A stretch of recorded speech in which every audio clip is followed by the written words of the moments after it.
21st meeting of the California Transportation Commission. We're delighted that you are all here with us today.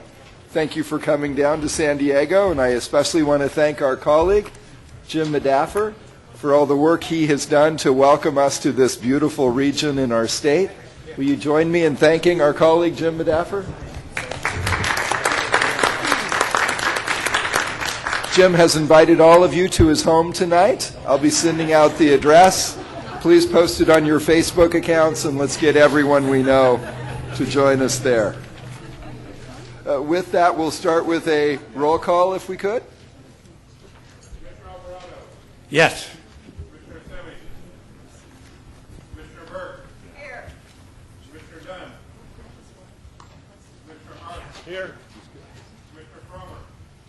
Commissioner Gametti. Present. Commissioner Inman. Here. Commissioner Medaffer. Here. Commissioner Cavaloni. Here. Chair Gardino. Present. Thank you, and I believe we have a couple of our colleagues joining us in process. Our friend and colleague Lucy Dunn, our vice chair, is actually being honored by the Bishop of the Catholic Church in her region today, and that's why she is not here. And she has granted us all sainthood to join her as well. We're going to move forward with our agenda. We're now on agenda item 2, approval of minutes for March 20th of 2014. Do we have a motion? Move approval. There's a motion by Commissioner Gilmetti, seconded by Commissioner Medaffer. Any questions? All those in favor? Aye. Opposed? Abstentions? That is moved. Executive Director's report, Andre Boutros. Thank you, Mr. Chair. I have a few items to go over today.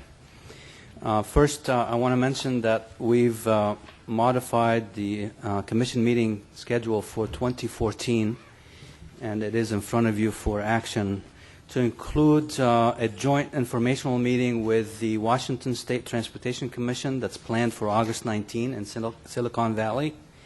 We're also holding the business meeting of the Commission on August 20th in Silicon Valley. So those will be 2 days, one with the Washington Commission and one your business meeting.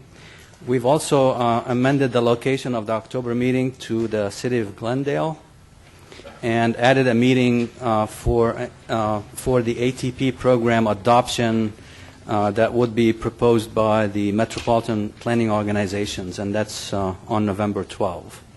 We also are proposing a calendar for 2015. It seems so far away, but we have to go forward with that. So we have that calendar in front of you also for action, and we recommend that you approve both the changes on the 2014 and the proposed calendar for 2015.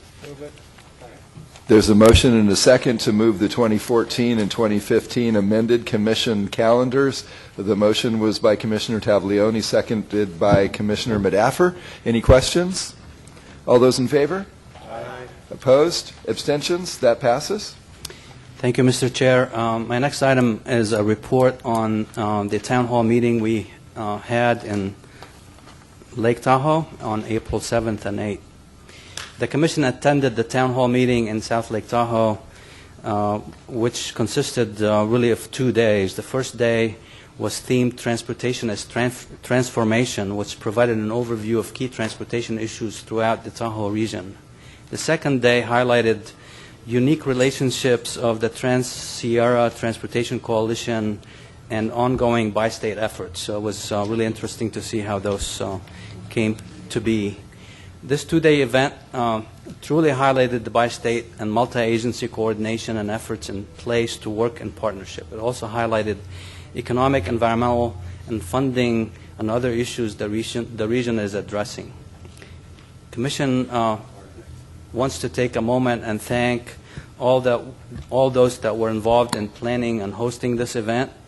In particular, I'd like to extend a special thank you to Carl Hasty, the District Manager for the Tahoe Transportation District, Sharon Scherzinger, Executive Director of the El Dorado County Transportation Commission, Celia McAdams, Executive Director, Placer County Transportation Planning Agency, Dan Landon, Executive Director of Nevada County Transportation Commission, and Nick Haven, Transportation Planning Manager in the Tahoe Regional Planning Agency. The Commission greatly appreciates the many representatives from across the Tahoe region that provided presentations and perspectives to further inform the Commission.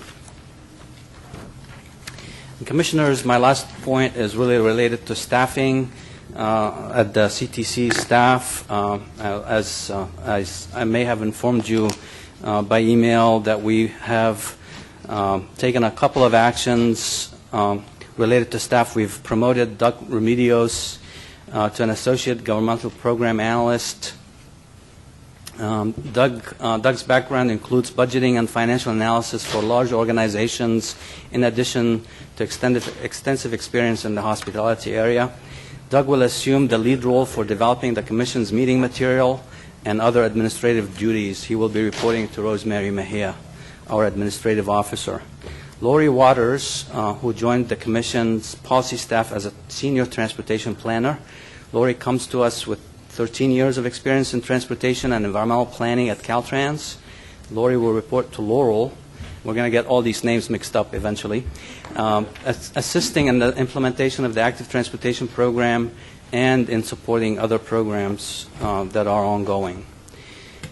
David Gianco has been on loan to us from Caltrans since the beginning of this year. His assistance has been invaluable in the Commission's effort to implement the ATP program. He's really done a great job for us and Caltrans collectively. So Caltrans has agreed to our request to extend his loan to the end of this year, December 31st, 2014.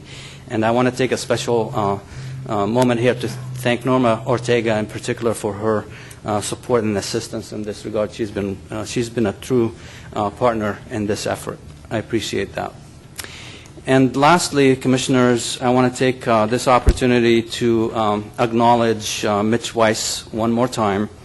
It is with great pleasure that I announce that Mitch Weiss was awarded a Superior Accomplishment Award given his outstanding achievement in working above and beyond the call of duty to implement the active transportation program. Mitch led the effort to ensure that the newly enacted legislative requirements were met in an open, collaborative, and inclusive manner. His efforts resulted in the Commission's timely adoption of the program guidelines, and we're on our way for the programming of projects that we will be starting hopefully in August of this year. So I would like the Commission to join me in congratulating the staff, and in particular, I have an award for Mitch that I want to hand them, but before I do that, I have a resolution here that was also signed by the Chair. And Mr. Chair, if you don't mind, since maybe just presenting that, and I'll give the award.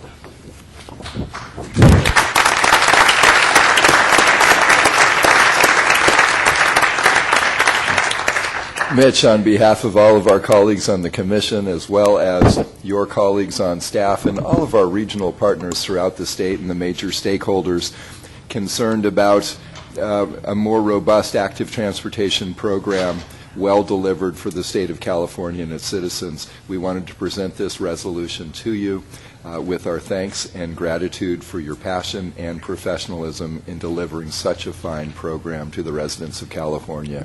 We applaud you. Thank you.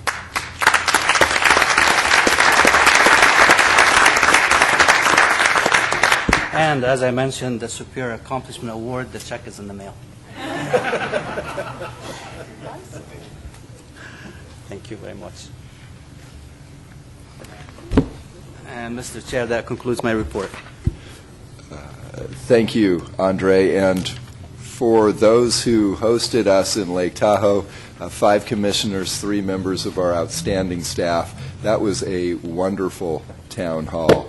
The virtual tour of the 72-mile perimeter of Lake Tahoe done in the comfort of a hotel room, but the visuals of where we actually were around the lake were really outstanding in drawing to life what you're trying to accomplish in that important region of our state and the neighboring state of Nevada. So you set the bar high for people who would like to host the Commission for future town halls, and we appreciate that. With that, let's move forward with Commissioner reports. Colleagues, any reports? We're moving on. Commissioners' meetings for compensation. We will need a motion on that. Are there any? Thank you, Commissioner Taglioni with the motion. Is there a second? Second from Commissioner Alvarado. Any questions? All those in favor? Aye. And that motion passes unanimously. We're delighted that the Secretary is here with us today. Thank you for coming down. Brian Kelly, we're eager to hear from you. Thank you, Mr. Chairman. Pleased to be here today, and I also want to add my 2 cents of congratulations to Mitch Weiss and appreciate all the work he did on the active transportation. That's the right amount. That's what we paid for the certificate. That's the 2 cents. Nice work all the way around. We took it out of someone's STIP shares, but we'll talk to you about that later. What agenda item is that? Sorry. Just a couple of updates, Mr. Chairman and Commissioners. First, as you all and we all are meeting down here, at the same time, budget subcommittees in Sacramento are meeting and going through the budget process, the proposals before the Assembly and Senate committees. We've had some success on adoptions in one house or the other on proposals like the early repayment of prior transportation loans to the general fund. We expect that, anticipate that will be fully adopted going forward. We expect in the Senate tomorrow we'll hear something about the Senate's plan to use cap-and-trade dollars, and we think that will have an obvious impact in the world of transportation, just as the governor's proposal did and does. And then we'll start the budget dance that everybody here knows well, which is as we get to the wrapping up of the subcommittees, and then we work to negotiate the differences. And so a reminder for everybody in the room, and of course the commissioners, that the budget will resolve on June 15th. So the schedule is suddenly very compact on what is otherwise a fairly long process. In agency news, just a couple of things. First, we continue to do some work in our CTIP process with subgroups where we're looking at 3 areas that affect transportation policy and financing in California.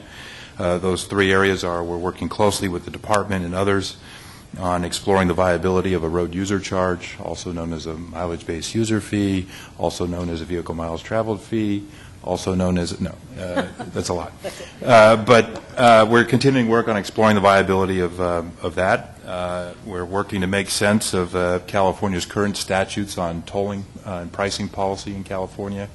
The statutes have several different avenues and ways that an entity may toll part of the state highway system, and we think that's it's worthwhile to review that and try to make more sense out of the options and put a sound policy together. So we're working through that, and we're also looking at ways to expand and target some performance measures out of investments of state transportation funds in transportation.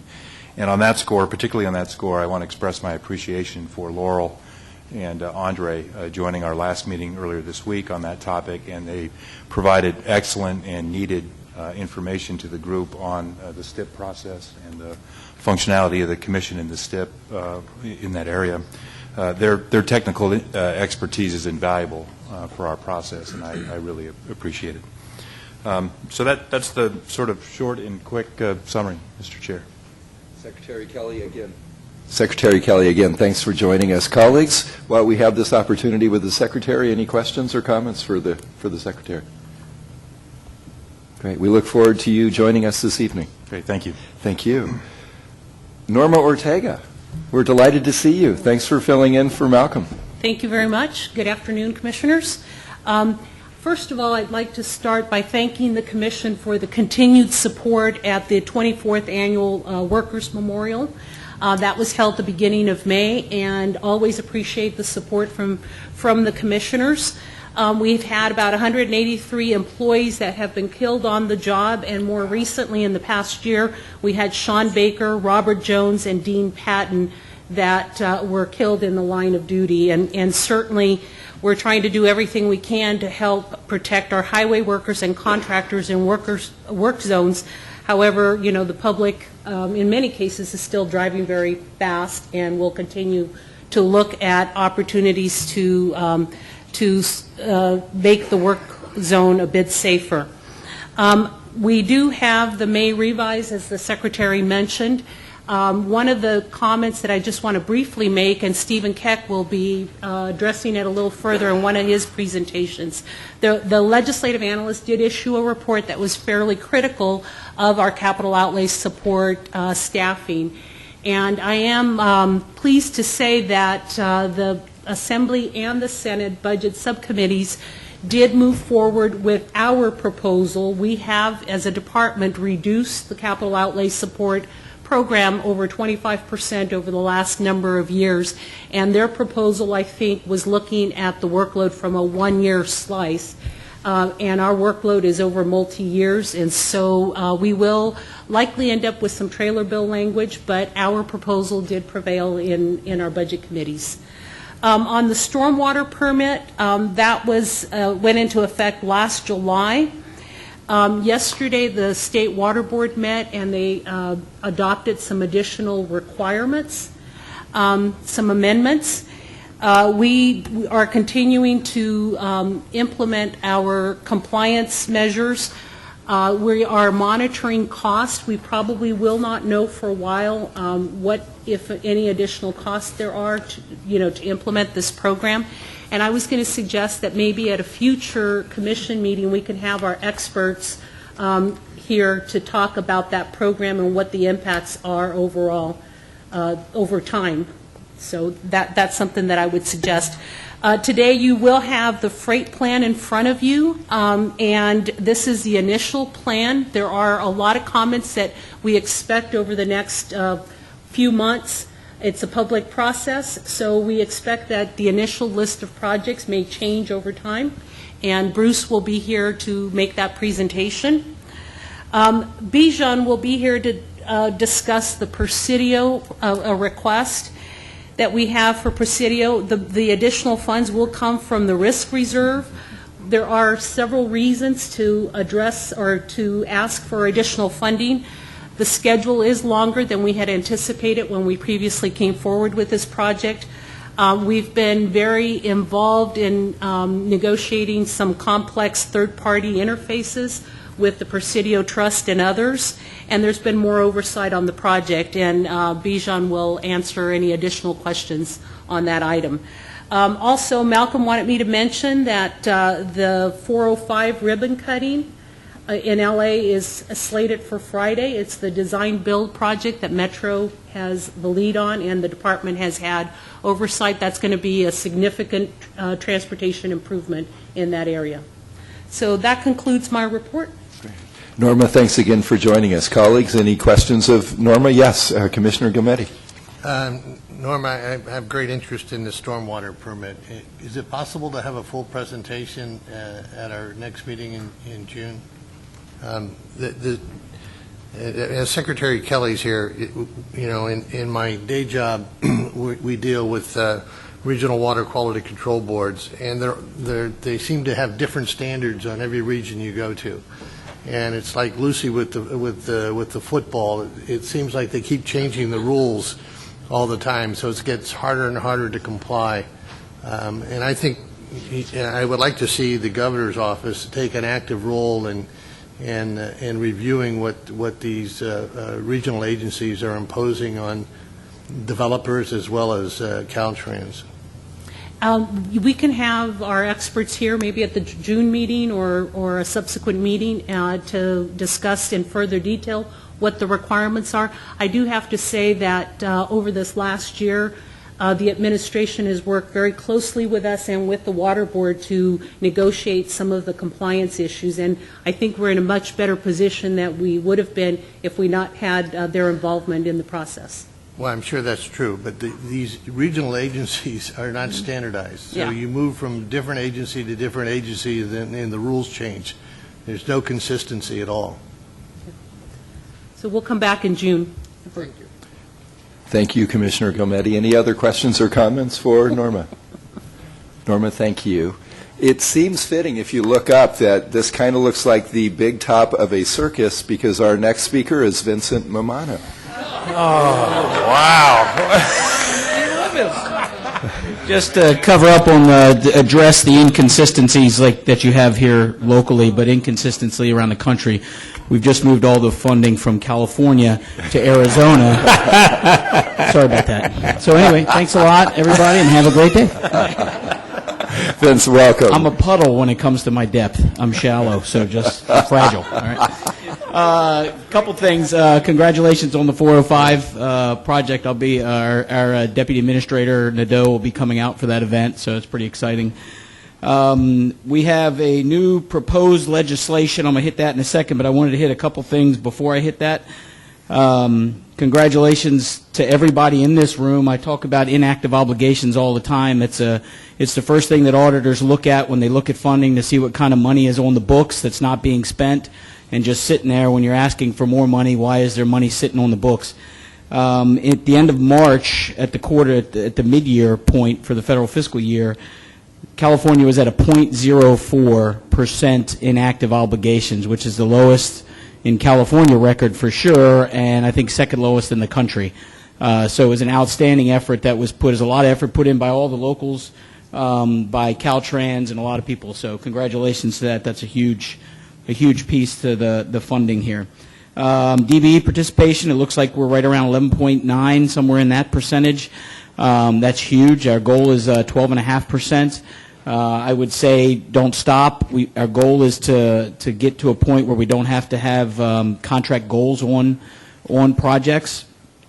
So the participation is growing, but I would encourage everybody to, as you're letting out jobs and contracts, to make sure we're looking at these goals, that we're not accepting good faith efforts unless we absolutely have to. And just it's a program that needs to be focused on and never let go. Back in 2009 or 2008, when I got here, we were at 1.2% DBE participation, disadvantaged business enterprises participation, and now we're up at about over 11.5. So that's absolutely huge. So congratulations to everybody who's doing that. But I just want to encourage everybody to keep pushing that, keep on that, to make this program so it's effective like it's intended to be, and that's bringing these disadvantaged businesses into the fold and developing their own programs. The third thing I want to talk about is tribes in California. The biggest thing I want to point out, and that's to everybody in the room, and I think San Diego is a great example of that, of the role they play and how they work with the tribes in this area. The outreach that you have with the tribes prior to projects, in the planning process, get with the tribes early, bring them in the fold, help the tribes understand what you're doing so that they can help you move the projects along. Because when you come out there and you show up at the 12th hour, and you say, hey, we're doing this project, it's starting tomorrow, and you haven't reached out to the tribe, shame on you, because my job is to represent the tribes. So I work on behalf of the tribes also. So I'm the one here in California that performs the government-to-government consultation.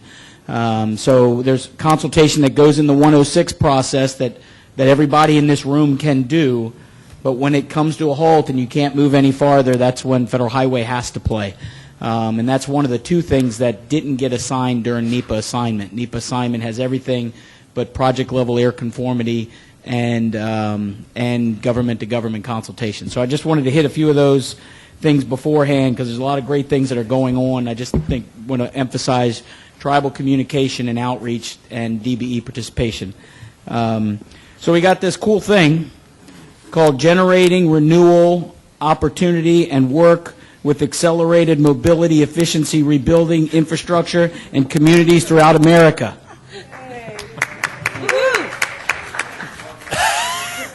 Appreciate that. And all that means Grow America. So all that fit into Grow America Act, I know. We don't have a big enough button for that one yet, but it'll get there, I promise. So that's the Secretary sent that over, or the President sent that over to Congress on 4/29. It's a $302 billion bill, or proposal, for 4 years. It funds highway, transit, safety, rail, research. There's a lot of stuff that goes into it. I wanted to hit a couple of the programs, and hopefully in June I'll have a whole presentation on it that we're out with. Right now, we're trying to get a lot of the information out, so we haven't put together the whole package for everybody. So just a quick and dirty couple of themes they have is enabling critical growth to the infrastructure, keeping safety at the forefront, accelerating project delivery, empowering local communities, investing in rural America, building ladders of opportunity. You're going to hear that a lot. That's something I'm actually already hearing that's active right now. Investing in the nation's transportation workforce, improving freight movement, and expanding the use of modern finance strategies. So it's 37% growth over MAP 21, so that's a considerable increase. It breaks down into about a little over $199 billion for highways, $72 billion for transit, which is actually a considerable increase from MAP 21 in transit. So it's part of that connection, and you're going to see, like I said, you're going to see a lot of that. It ties in the transit, and all that's going to tie into the ladders of opportunity more. So there's going to be a lot more funding in that area. Motor carrier safety is $3 billion. National Highway Traffic Safety Administration is $3 billion. Federal Rail is $19 billion, and the Tiger program is another $5 billion. So paying for it all, it looks like it's done through the Highway Trust Fund, the typical taxes. It's also about $150 billion transfer from the general fund that's coming from corporate tax reform. And again, this is a proposal, so that's where that's circling around. It replaces the Highway Trust Fund with a Transportation Trust Fund right now. So it used to be just highway. Now they're talking Transportation Trust Fund, which will include highways, mass transit, rail, and multimodal. So that's kind of the direction that's going. So you're going to see a lot more of that, recognizing it's not just one mode, it's a connection of all of them. Just a couple of the things that it's got a, we talked before about freight, and where there is a freight focus. MAP 21 really brought freight back into the fold, and Grow America actually has a Tiger-like program for freight. So there's a fair amount of money that's going into that. I think that's $5 billion over 4 years. I'm sorry? There's another, the multimodal freight incentive program is another $5 billion. So it's $5 billion for the Tiger-like, and then $5 billion for the multimodal incentive program. I talked earlier about the ladders of opportunity. The ladders of opportunity is looking at bringing both on-the-job training, supportive services, so training the workforce, DBE, supportive services, all those types of things. But then the other side of that is selecting projects, having a program that's connecting disadvantaged areas with the shopping, the workforce, all those types of things. So how do we get people to where the jobs are? So that's one of the other areas of focus that this program has. There's a program that's talking about MPOs, outstanding MPOs. So that's an area that they're looking at, their high-performing MPOs. So there's some flexibility that's going to be afforded to high-performing MPOs. So a lot of this stuff it's all moving right now. The proposal went over. Right now, that's where we are as a proposal. It actually has local hiring preferences in it. And I think the thing I want to encourage to everybody is it is a proposal, which means just because it's got things like local hiring preference in the proposal doesn't mean we can go out and do things with local hiring preference until the proposal is passed. So that's one of the things I want to encourage, that we look at that, take a look at that program. It's all over our website. It addresses the Highway Trust Fund going to zero, and that's looking at the end of August right now, where the Highway Trust Fund is going down. So we need something to get us the funding. This will cover that for the next 4 years if it's passed in time. If not, if that isn't passed in time, something's going to have to happen to get the federal funding passed to cover that Highway Trust Fund loss. Because right now we're at zero. When it gets under $4 billion, Federal Highway has to sit there and look and say, all right, what actions are we going to take? We're already planning that, trying to figure out how we roll that in. No specific actions are identified at the moment, but things could happen if we get down to zero with the Highway Trust Fund. So take a look at our DOT website. Federal Highway website's got a lot of the specific information on Grow America, and the DOT website's got a lot of information on the Highway Trust Fund status. Vince, thank you as always for joining us. Please don't go away because Okay. there's often questions. Questions, colleagues of Vince? Just a comment. And I have to almost put on my half Amtrak hat a little bit. One of the reasons why this new title, which includes not a broader transportation title, is it has implications budget-wise. Right. In terms of whether or not you have to have the budget on an annual basis or on an extended or 3-year basis. So that title is very important because it impacts us here. I just came down on Amtrak, and California, of course, is Right. just right up there, competing with the Northeast Corridor, and so it is important for us. Other questions or comments of Vince?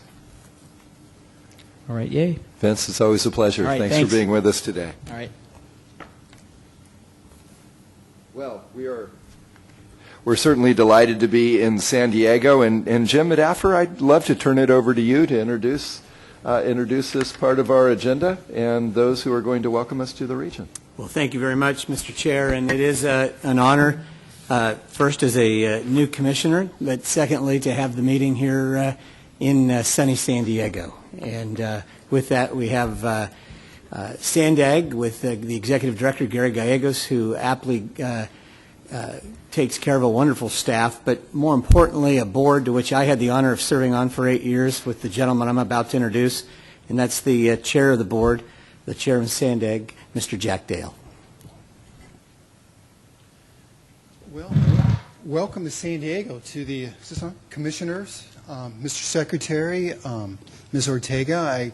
I don't want to go too far without sharing with you what a great job Lori Berman does for us from Caltrans down in San Diego, in spite of the fact she went to Michigan State.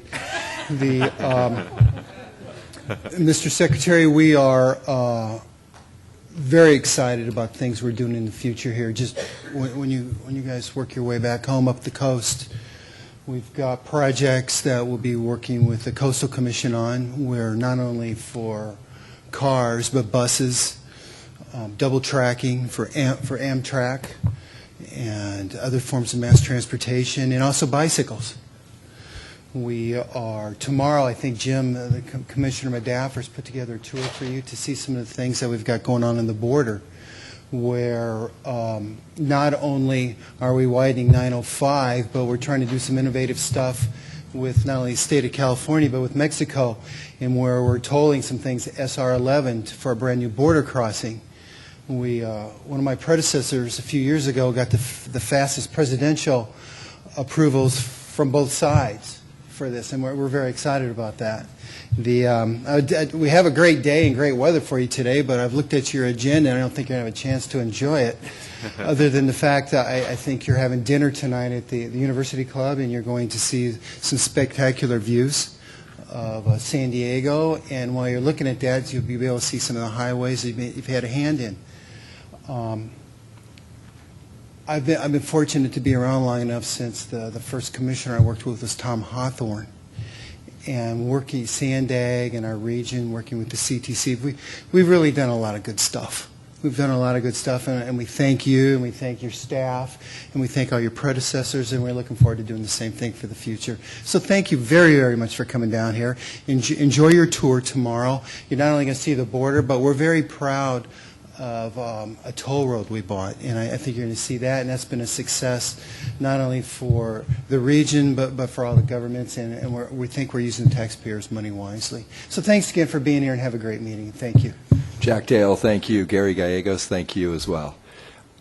We're going to move on to our report by the regional agency's moderator, Adrian Cardoso. Adrian, welcome. Good afternoon, Chair Gardino and Commissioners. My name is Adrienne Cardoso. I'm with Orange County Transportation Authority and this year's Regional Transportation Planning Agency's moderator. First, I want to extend our congratulations to Mitch Weiss for his award from this morning. We too appreciate the hard work and energy that he put into the active transportation program. I don't have a lot to report on today. We met here yesterday in San Diego. We were briefed by your staff and Caltrans on a number of the items that are on today's agenda. We also heard a report from Caltrans outlining some of the features of President Obama's Grow America. Thank you to Administrator Mamano for defining the acronym for me, so I didn't have to go through that whole thing. And also the reauthorization of MAP 21 proposed by the state. We are looking forward to working with your staff again on the active transportation program and may try to plan a conference call immediately following the current funding cycle so that we can have our comments fresh for the next ATP guidelines. Finally, the RTPA group has set up a working group to address some of the Commission's concern regarding transparency and reporting back on how we use state funds, particularly state transportation improvement program funds. The group met with your staff and with Caltrans last week to work on an RTIP submittal template that might help us provide the information the Commission wants and also to provide you the information in a consistent way. We look forward to working with Laurel and the rest of your staff on the 2016 STIP guidelines. That concludes my report. I'd be happy to answer any questions. Any questions of Adrian? Adrian, thanks for joining us. Let's move on to our Rural Counties Task Force Chair, Sharon. Good afternoon, Commissioners. I've got a couple items for you. We've had 2 Rural Counties Task Force meetings since we met with the Commission last. We'd like to also commend Mitch Weiss for the work he's done, particularly with the rural counties. And we know the Caltrans staff is hard at work accepting the applications, and that's going to be an interesting process for all of us, first round, I'm sure. In terms of federal reauthorization, we're supportive of the Grow America proposal as well as tracking on the Senate EPW proposals. 2 weeks ago I was back in Washington, D.C., and there seems to be a distinct bifurcation between talking about policy and where the money's coming from. And my hope would be that Vince Mamano would use his considerable charm and shake some money loose for us. Yes, exactly. All right. And then the other item is that, the Highway Trust Fund is going to go broke probably in a couple months. It didn't seem there's a lot of consensus there in Washington, D.C. about what to do about it. And so our hope would be, particularly with the rural agencies with limited funds, that the state continue to be able to reimburse us in a timely manner as possible. We've also been heavily involved with STIP reform and the road user charge group. And we're very interested in pursuing some of those ideas and particularly how they would impact other parts of the state besides the MPO areas. We have a performance contract underway to assist with that effort. We're particularly focusing in on maintenance of rural roads. We've got an analysis we're doing of all 26 of the rural counties going more in depth in terms of the road condition. We're also doing a rural administrative contract to help all the rural agencies do a better job with that, and we've hired Diane Idem to help us with that, someone familiar to all of you. She's surveying all the agencies to see where the problem spots are. She's working with Federal Highways looking at their audits to see if there's a pattern in terms of where there's some weaknesses. And then she's also looking at what are the key requirements for each of the agencies that we should be aware of. We're also working as a part of the freight planning group, and we're interested in the interregional strategic plan and the relationship between those two. I think when many of you came up to Tahoe in April, we appreciate that, but I think you could also see how, for example, the Tahoe Basin gets 6.5 million visitors, and what a huge impact that has both economically and from a transportation perspective on our regions in a rural area. And then lastly, we've also been engaged in cap and trade and trying to make sure that the focus remains on a statewide level and that things like road maintenance and complete streets also have bearings in the other portions of the state that are not so urbanized. Thank you. Are there any questions? Any questions of Sharon? Sharon, thanks for the report. Thank you. I understand that Andy Chesley isn't with us today, but Jose Nuncio is for our Self-Help Counties Coalition report. Commissioners, good afternoon. My name is Jose Nuncio with the San Diego Association of Governments on behalf of the Self-Help Counties Coalition. Welcome to San Diego. The Self-Help Counties Coalition held a teleconference meeting earlier today, and some of the items discussed include the CTIP process and how can the Self-help counties remain engaged throughout that process. Also discussed the SSTI and how that may influence long-term reform. We also discussed the May revise and what it may mean for the 2015 budget. And lastly, the self-help counties also reviewed the status of the various legislative proposals working their way. Our next meeting will be held in July here in San Diego. And with that, I conclude my report. Jose, thank you. Do any of our colleagues have a question of Jose? Jose, I have a quick one then. This election year, are there counties going out to either renew measures or to start measures? We understand that in Santa Clara, there may be a potential for that. Other than that, I'm not aware of any others. Okay. Well, I think Alameda and San Francisco counties in our 9-county Bay Area are going out this November. Anyone, but you're not sure if anyone else in the state is? I'm not aware of any others, no. Okay. Okay. Seeing no other questions, thank you, Jose. All right, thank you.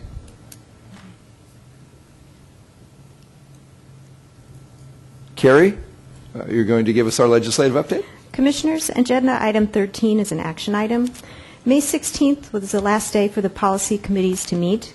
Friday, May 23rd, is the last day for fiscal committees to meet and report bills to the floor. And May 30th is the last day for bills to pass out of their house of origin. Staff is currently monitoring 70 bills identified in Attachment A that meet the criteria approved by the Commission. A bill of particular interest is SB 1418 by DeSaulnier regarding the vehicle weight fees, which is scheduled to be heard at the Senate Appropriations Committee on Friday. Staff recommends that the Commission accept the staff report and provide direction to staff on any legislation of interest. Additionally, staff recommends the Commission direct staff to transmit the letter included in your board book to Senator DeSaulnier and Assemblymember Lowenthal in support of Senate Joint Resolution 24, urging timely action by President Obama and the U.S. Congress to stabilize the Federal Highway Trust Fund. In keeping with the spirit of Senate Joint Resolution 24, staff recommends that the Commission direct staff to transmit the letter included in your board book to the California Congressional Delegation, urging immediate action to remedy the funding shortfall in the Federal Highway Trust Fund and supporting a move towards a road user charge to provide for a longer-term sustainable funding solution. With that, Commissioners, this is an action item. Carrie, thank you. There may be one or more actions. Carrie asked if we wanted to go ahead and move forward with a letter in support of SJR 24. Is there a motion in that regard? A motion by Commissioner Medaffer, and who was the second? Second. Okay, we're going to go all the way across the table to Commissioner Assemi. Discussion? All right, all those in favor? Aye. Opposed? Abstentions? That passes unanimously.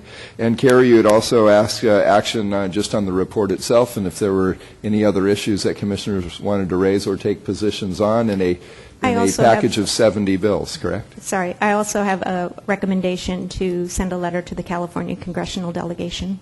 Great. And a recommendation for the California Congressional Delegation. And that's on SJR 24 as well? No, it's just in keeping with it. Just in keeping with it. Well, great. Do we need a second motion for that, Carrie? Yes. Or is that incorporated in our earlier motion? No, it is not. It's a separate motion. Okay. Do we have? All right, Commissioner Taglioni. Second by Commissioner Medaffer. All those in favor? Aye. Opposed? Abstentions? That passes. Carrie, thank you. Any other comments or questions on legislation? Yes. Commissioner Arp. Yes, at our last meeting, one of the items that also appears on our legislative report was a bill to redirect truck weight fees. At that time, there were actually a couple of bills, I believe, and on my recommendation, I think as I recall, the motion was amended to just support the concept at that time because we had various authors and the bills were somewhat early in their formation.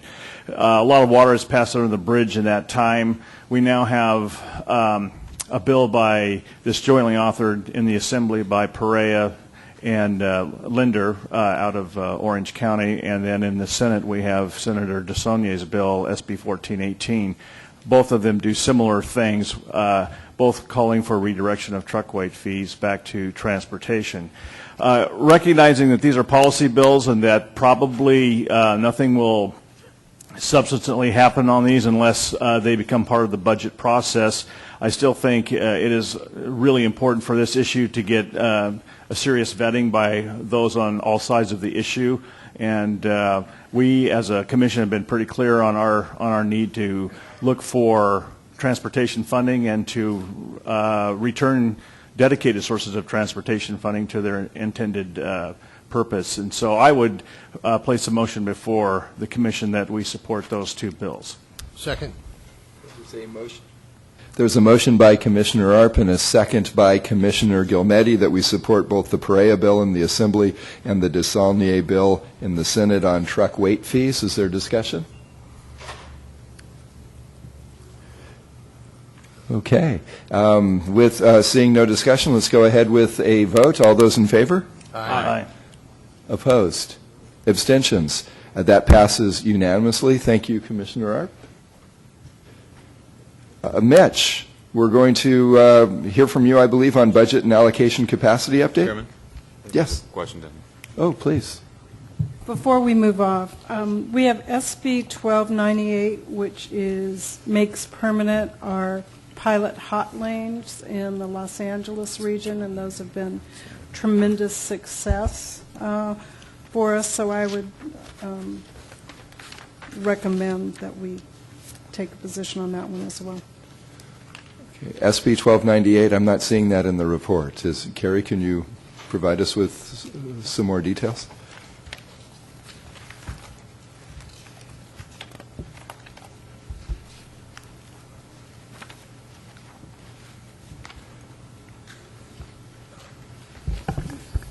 Commissioners, SB 1298 was introduced by Hernandez regarding the hot lanes. This bill would remove the limitations on the number of hot lanes that the Commission may approve and would delete the January 1st, 2012 deadline for the hot lane applications. The bill would provide that each application is subject to the review and approval of the Commission, and that for each eligible application, the Commission is required to hold one public hearing in Northern California and one public hearing in Southern California. This bill would also require that resources necessary for the Commission to carry out these responsibilities be included in the Governor's budget. Good. Carrie, thank you. I was on page 6 of 15, which I thought we're in numerical order of bills, and apparently they skip around a bit. So thank you for pointing that out. Commissioner Inman, so you'd like to make a motion in support? The question I have on this is the timing of this, because these are two pilot programs and they sunset at the end of the year. So can we have a little clarification on the deadline and timing of when this has to be done? Or maybe our Metro folks are here.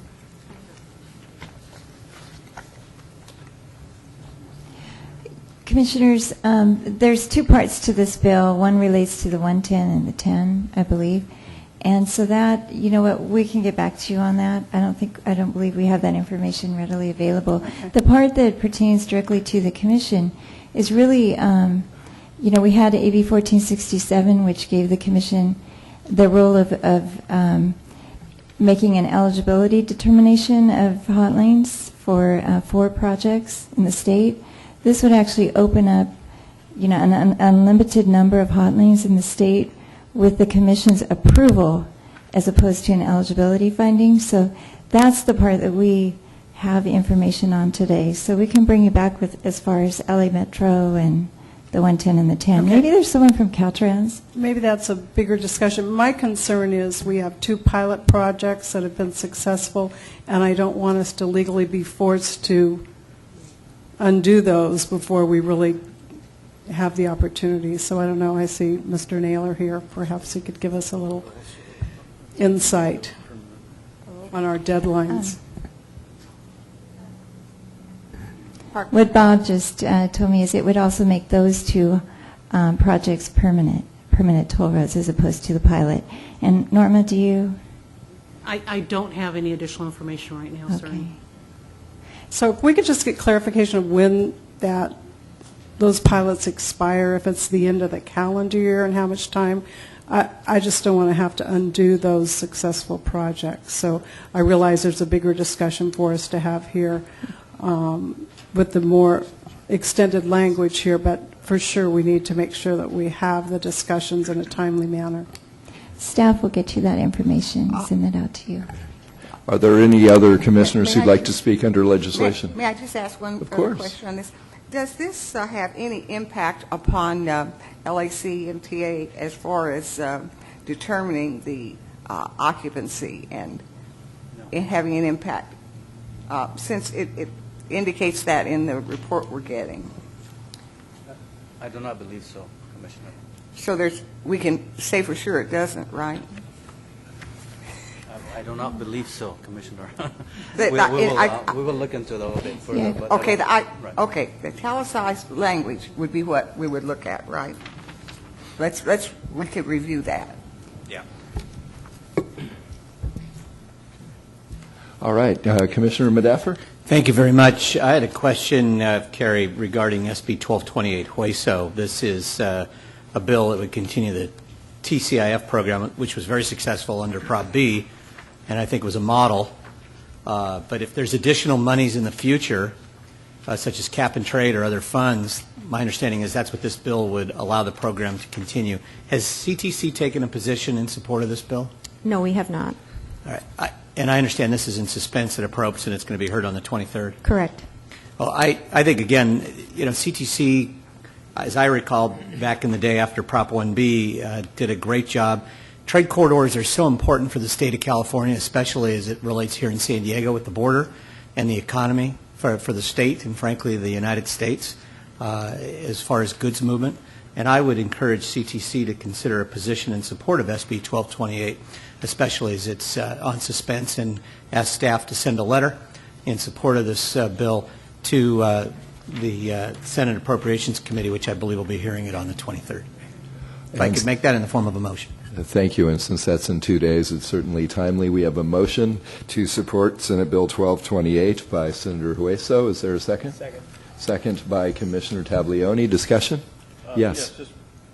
Just one question on that one. If does the bill specify how future money would be used, or does it just, or would future money have to be to recognize the presence of this bill? I'm just a little concerned, or I'm questioning how future funds would be directed. I think the TCI program was a smashing success and part of Prop 1B. So fundamentally, I support this, but I'm just wondering how future funding would be allocated because of this bill. It looks like they're hoping for revenue sources, quote, such as cap and trade funds.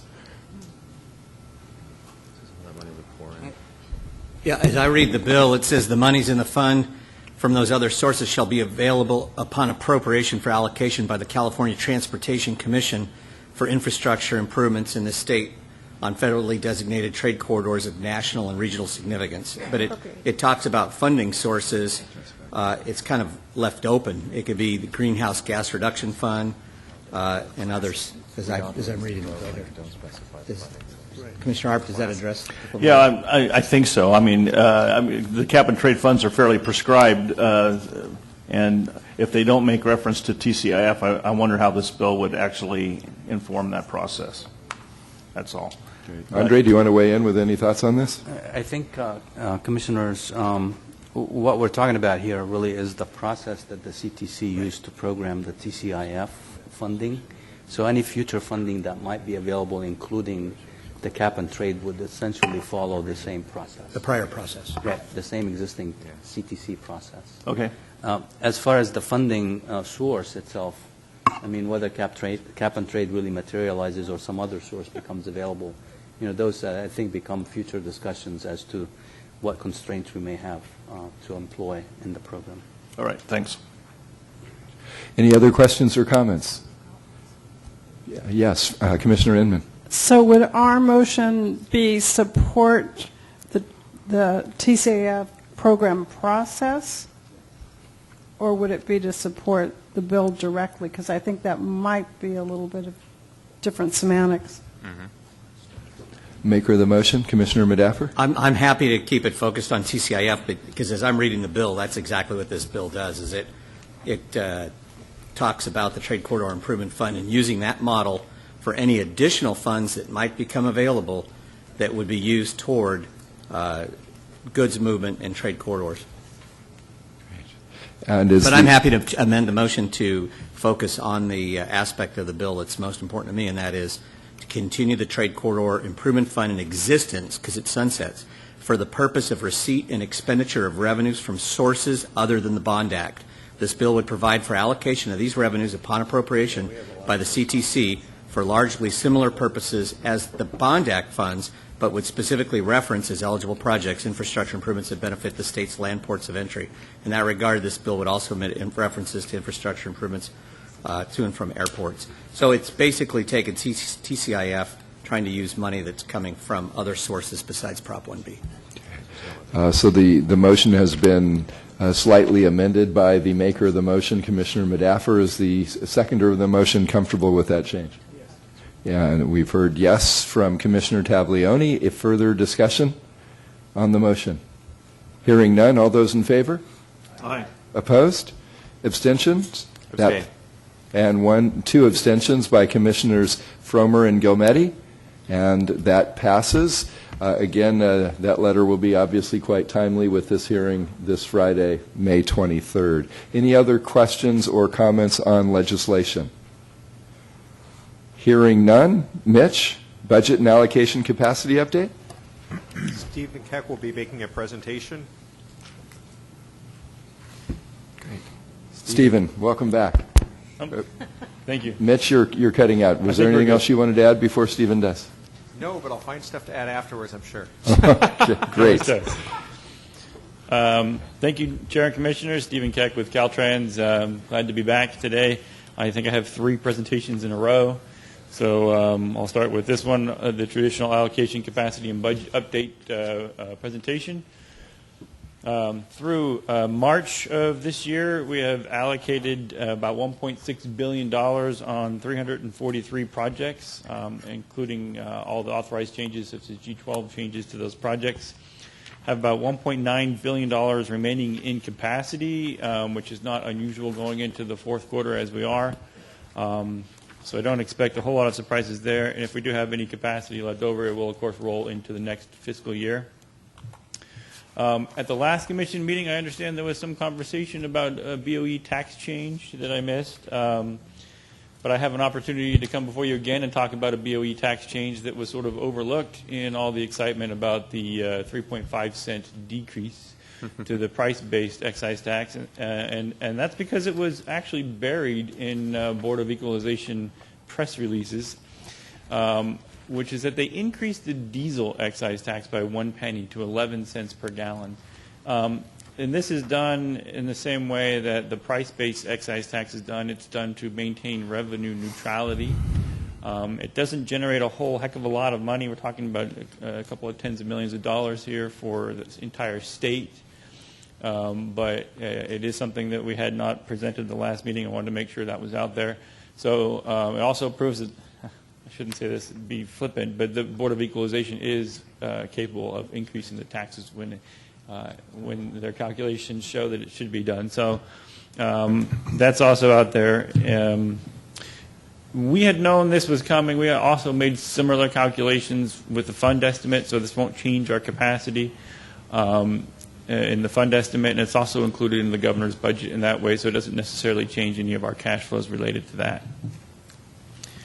The next 2 pages are legislation, and I have these 2 pages of legislation not to in any way compliment the work that's done by your staff, who does an excellent job tracking and reporting on a lot more bills than I ever would.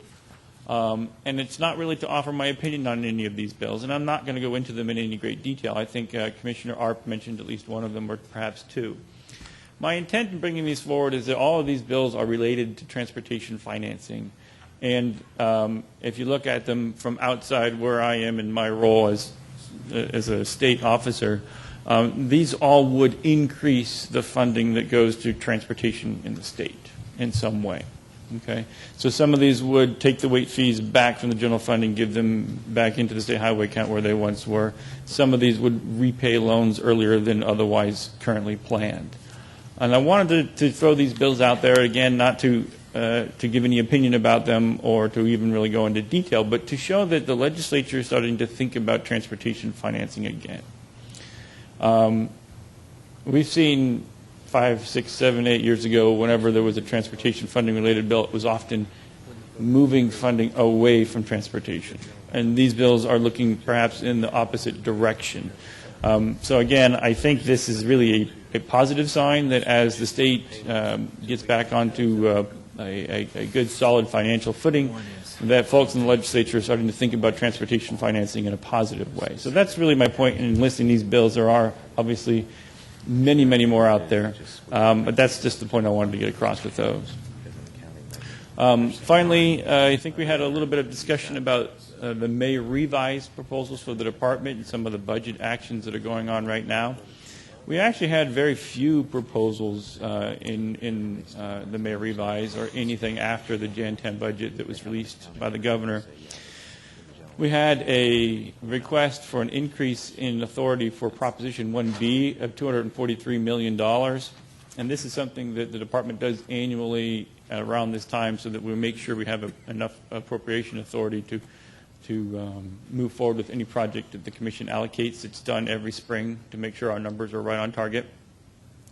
We also asked for an increase of $10.5 million for Amtrak funding, and this is consistent with our agreement with Amtrak to pay for our share of operating costs for the lines that we operate in California. And then finally, we had a request to reduce our capital outlay support in the department by 210 full-time equivalents, which, when you take into account some reductions we took in January, this is about a 2.6% reduction over staffing for last year. And as Norma mentioned at the outset, and I'm sure many of you may have read this, the LAO did release a report in response to our proposal. As Norma mentioned, it was quite critical. And in that report, they had a couple of specific recommendations. One was that they decrease COS staff by about 3,500 positions over 2 years, 1,750 per year. And they also claim that there are issues with Caltrans data and the information that we provide in support of our workload requests that we give to the legislature every year. I'll address those very briefly, starting with the data claims. This is something that's been brought up by the LAO in the past, to the point where in 2010, the legislature ordered an audit by the Bureau of State Audits of the department. And I'll quote from the audit report, which was released in April of 2007, which says, "We," that being the auditor, "determined that both..." Sorry, I can't read my own handwriting. "We determined that both the lists of projects and other costs included with the budget request for Caltrans support program were accurate and adequately supported." And this is something that we need to, as a department, continue to come back to. We had a very large audit. We spent a lot of time working with the auditor, convincing them, showing them all of our documentation, and they came out and said, there are some things that Caltrans needs to work on. This is not necessarily one of them.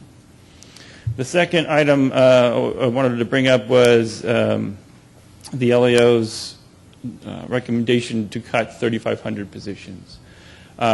They made their analysis based on a comparison of our peak year of allocations, which I believe is this year, and next year, which is going to be much, much less. And if you remember the mountain chart that I sometimes show that shows allocations through time sort of dropping off as Prop 1B goes away, if you compare those 2 years, it's a 40% drop or more in allocations.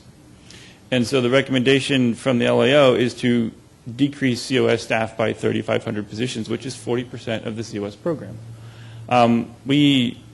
I shouldn't have to say that we disagree with this, but we very much disagree with this. Caltrans workload is a long, multi-year process that takes into account the life of projects from inception to completion, from design, or actually from both pre-design, from PIDs, through environmental, through design, allocation, construction, post-construction, many, many years. This is something that we have been planning for and implementing since right after Prop 1B started. In 2007-8, which is the year after Prop 1B was voted on by the voters, was our peak staffing level. since that point, we've reduced COS by 25%, 3,200 positions already through our own request to the legislature, planning for this workload dropping off. So we're not oblivious to the fact the workload has dropped off. In fact, we've already implemented staffing changes to address that. So that's pretty much how we have testified in the hearings. One was on Monday and one was just this morning. The legislature approved our request for the COS finance letter as we put it forward, which was a reduction of 210 full-time equivalents. And in fact, in the Assembly, they also took action to increase staffing in COS and in our PIDS program to begin to provide a shelf of projects that could be given funding in future years if funding were to become available. So I think the department did a very good job. Malcolm did an excellent job in defending the department's request, and both houses in the legislature have taken action that we believe is appropriate. And in fact, I didn't mention it, but all of the May revision proposals have at this point been approved by both houses as we move forward towards the end of the budget year. And that's the end of my presentation. Any questions? Stephen, thank you. Questions from colleagues? Stephen, both you and Norma raised the LAO report, so thank you for addressing it from your perspective. That's always helpful. Our June meeting is in Sacramento, and perhaps there'd be value to have you and the LAO, whoever wrote the report for the LAO, with us, and we could discuss it together and hear all points of view if there's interest in that. I defer to my superiors. Is there interest? Good. Okay. Why don't we do that then? And thank you again both for raising it proactively, and we'll see if that would fit into everyone's calendars for the June meeting. Yeah, if I could just ask a question. I mean, and I respect what you've said, and I love the charts that you've had, but at some point you got to ask the question, and maybe this meeting would be that, if all this cash was coming in 1B and now it's not there so much anymore, I'd really like to know how 3,500 or whatever the number of employees can stay funded if there's not all that extra revenue. And I know that's a very sensitive issue, but I mean, at some point, you got to ask the question, how do you make payroll if the cash flow is still not there? So perhaps that's something that you guys could be prepared to address when we have that LAO discussion. And actually, I can address a portion of that now. I will say that the funding for the Capital Outlay Support Program now, as it stands right now, is already at levels that it was at 17 years ago, 10 years before Proposition 1B came along. So Proposition 1B allowed us to fund projects that were close to being ready to go or ready to go. And a lot of that work was performed by local agencies as well. So, there's a very complicated funding stream, but it's not as if we are overstaffed for the funding stream that we have going forward.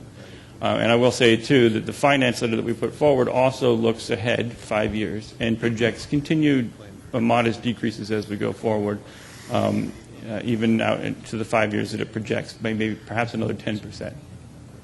Well, Stephen, can you Please, also Norma. add the issue of other funding sources that are not part of Prop 1B, the reimbursed work and Oh, yeah, oversight, absolutely. And thank you, Norma. So, as well as the fact that the allocation is the start, the work continues. Please.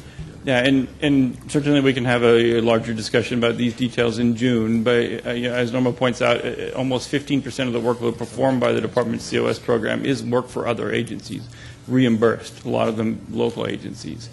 And about, I forget the numbers now, what's that? I think it was 30%. It was 30% including reimbursed, and then another type of work that I've already forgotten. And I don't want to start mentioning numbers that I can't support, so I think I would defer the detailed conversation to June. That sounds great. Stephen, thank you for your willingness to engage in that conversation as well. Mitch, you had a comment? Sure. Just in looking at the LAO report, there were, I guess, three types of things they're really talking about. The first two are issues related to, I guess what I would say, openness and transparency and accountability. And the first one of those was a request by the Legislative Analyst Office that the legislature direct the department to send in their COS request earlier with the January 10 budget, because the legislative analysts felt like there's not sufficient time to evaluate the request coming in with the May revision. And the second is really gets to the role of the commission in terms of COS for the shop, and the legislative analysts suggested a much greater role in terms of allocating COS, and thought that the commission could provide greater oversight in that area and openness. The third was really about the number of positions and the 3,000 or whatever the number was. And my sense of the discussion was that number is so large that the discussion around that number overshadowed perhaps what's the really important thing, which is what's the process? Is there sufficient openness and transparency in the process? Not what's the right number right now, because if somebody feels there's not enough openness and transparency, then there's really no way to get at the number. And so I think we kind of, some of the discussion, particularly or lack of discussion, has missed what might be the most important point. And I guess I would also reiterate what Stephen said in terms of the 1B and the staffing for 1B. We're 8 years later, we're still seeing things on our agenda relating to some of those allocations and adjustments and savings. So we're spending that money over a long period of time. It's not as if we got the billions of dollars in 2006, 2007. We spent the money and it's all gone. Mitch, thank you, and Stephen, thank you. And I would suggest if we were going to impose on both Stephen's time as well as someone from the LAO's time, that we discuss the full parameters of their recommendations, not just the staffing issue. Yes, Secretary Kelly, please. Mr. Chairman, just a question for Mr. Keck. Stephen, in 2006, when Proposition 1B passed, I recollect that the LAO made an assessment of how many folks the department would have to hire to deliver that program. Do you remember what that number was? I do remember that number. So the LAO used a very similar calculation to the one that they came up with, the 3,500, which is a year-to-year look, or what we would call a gross estimate of workload. And they recommended in their recommendations to the legislature an increase of 4,800 positions at that time in 2007-8. And in actuality, how many were brought on to deliver that program? I believe it's around 500, which have already been reduced since that time. Thank you. Did you say 500? 500. Thank you, Secretary Kelly. Again, Stephen, thank you. And anything else, Stephen? No, thank you. Great. Thank you. Okay, we're going to, well, Stephen, don't go too far. Oh, not. Good. Our agendas always say both Mitch and Stephen. Is that just because, Mitch, you love introducing Stephen, or was there something you wanted to jump in first on this? I would love to jump in at the end. And, okay. So in future agendas, we'll switch these then. Okay? Stephen, it's been a long time. How you been? I've been fantastic. Great. I don't know if the commission knows, Mitch actually hired me at Caltrans in 2000 when he worked in the division of budgets where I now work. So we have a relationship that goes way, we gave him a resolution for that as well. Yeah, he did. With that, though, why don't we go on to agenda item 15, the revised 2014 SHOP fund estimate. Thank you, Chair and Commissioners. This is a revision to the 2014 fund estimate that would take into account actions taken by the legislature for early loan repayment, and also actions taken by the Commission in terms of direction for reusing CMIA savings. We need to do a revised fund estimate because the fund estimate is our proof, if you will, of fiscal constraint to the Federal Highways Administration. They require that we only work on projects that we can afford to do, which is not necessarily a bad thing. But in doing so, we need to make revisions when new money comes along, or money comes along sooner than what we anticipated. So for the loan repayment, you may remember it was originally planned for outside of the fund estimate period, in fact, considerably outside the fund estimate period. So now that there's a very large likelihood that this will occur next year, in one form or another, we need to include it in the fund estimate so we can program against that funding. In terms of the CMIA savings, this is the estimate I think that we presented. It could have been January or maybe even December to the Commission for CMIA savings. We would take these two numbers, incorporated into the fund estimate, and basically it would be a one-to-one capacity for the shop.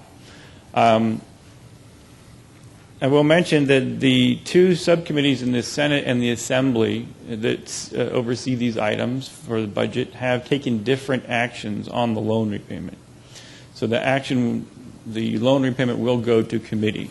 And I'll briefly describe what those actions were. The Senate just this morning approved the loan repayment of $327 million, or $337.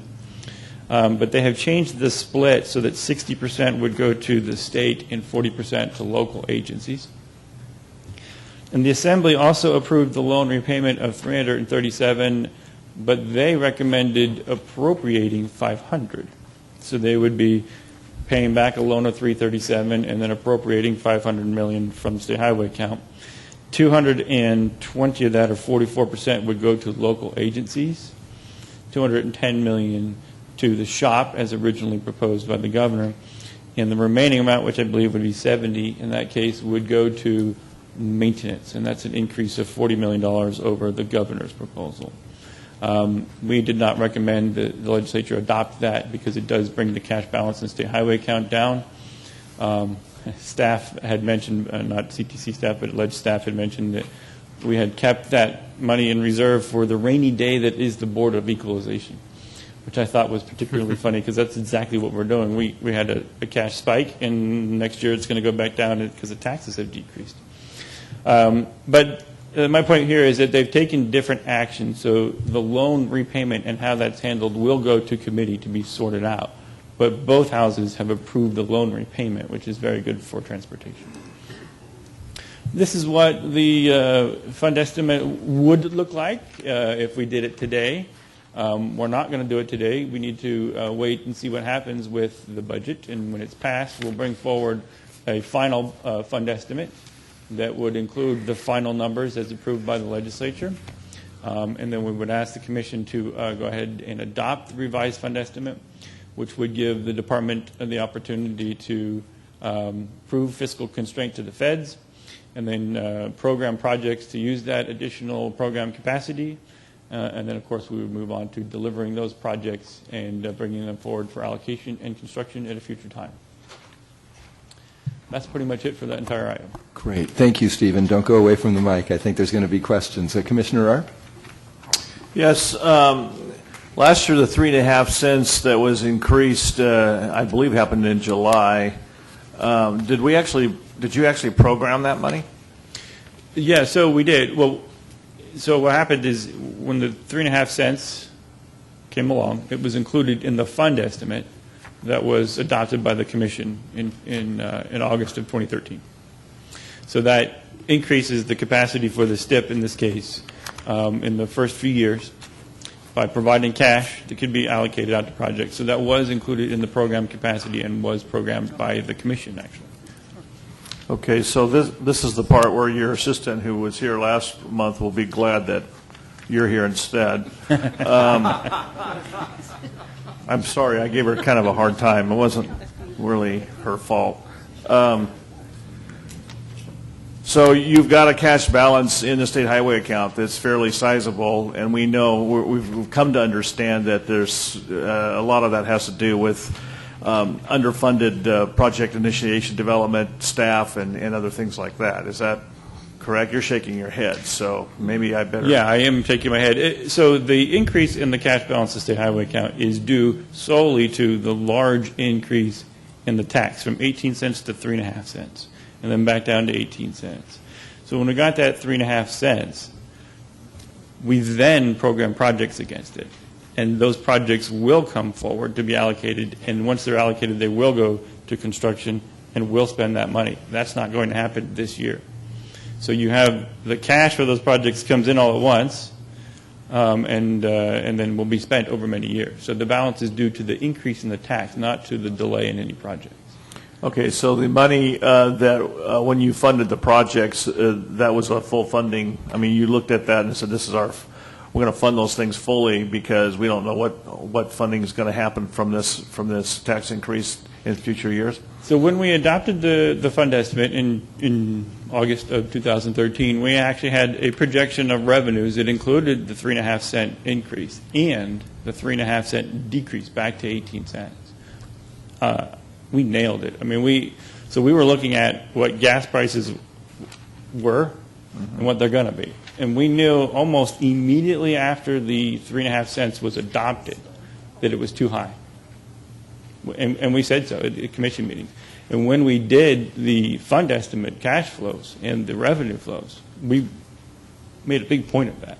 It was going up, but it was going to go up, but it was also going to come back down. I can't tell you what it's going to be 2 years ago. That's 2 years from now? 2 years from now. That's nobody Should be higher, I think, from our experience. I can tell you it will probably be higher. But we're not that good, but we're good enough to know when there's been a little overstep, which is what we projected last year. So the increase and the subsequent decrease are completely planned for.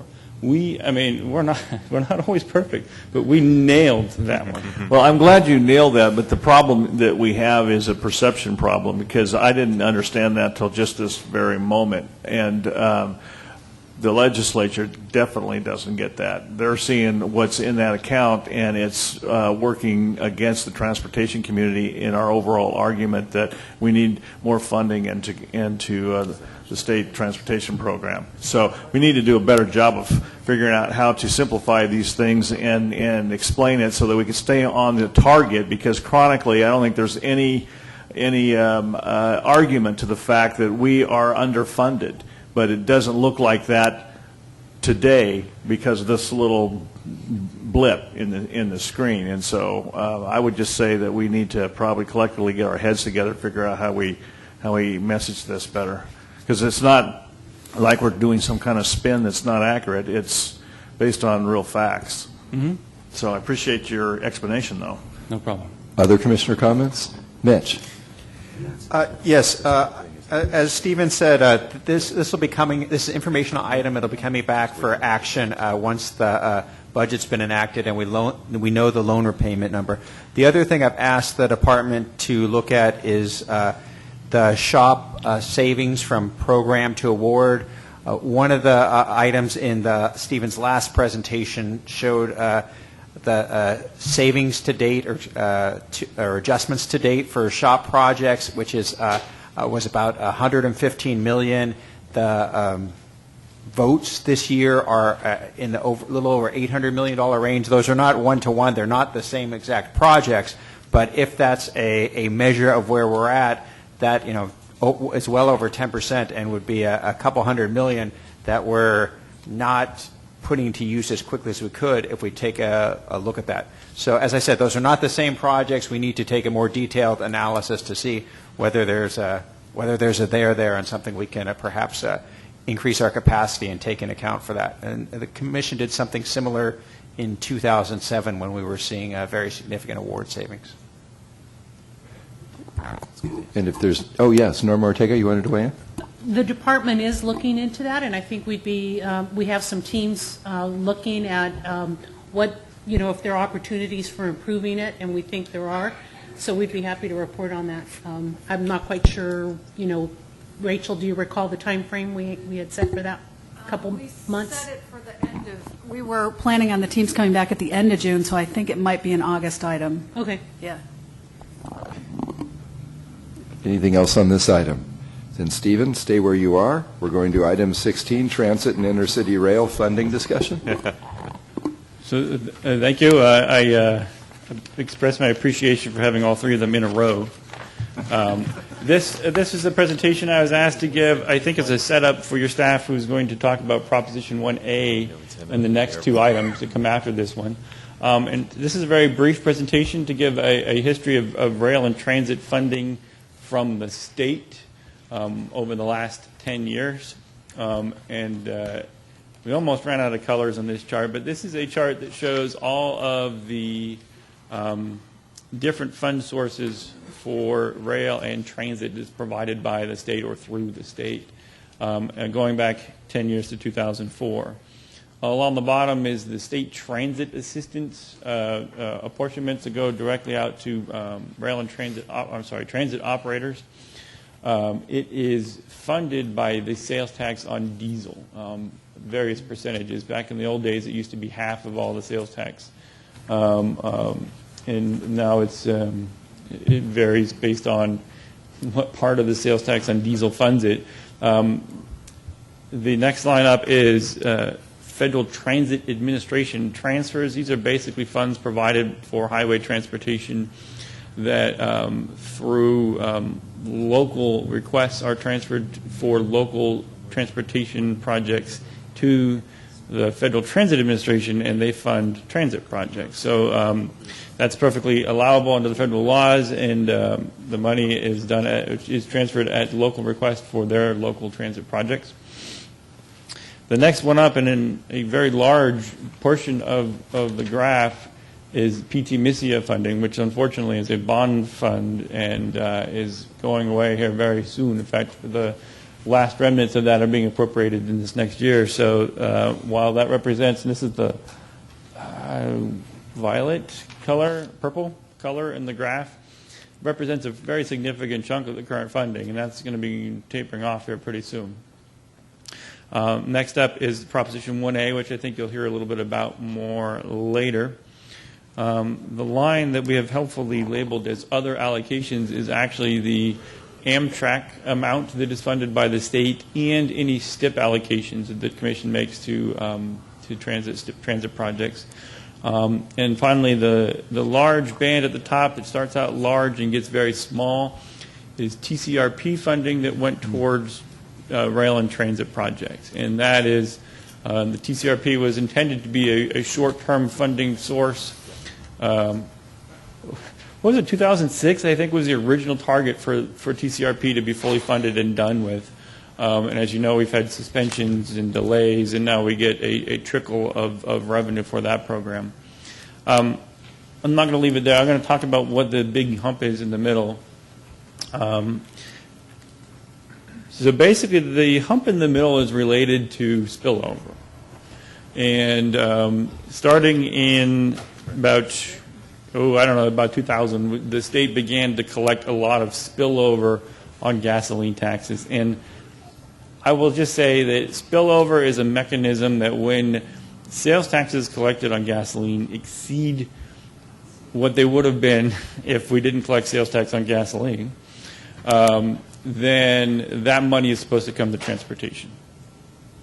In the beginning of that decade, we had a financial crisis, not nearly as big as the one we had in 2008, but a fairly significant crisis, and the state was looking for all kinds of revenue sources.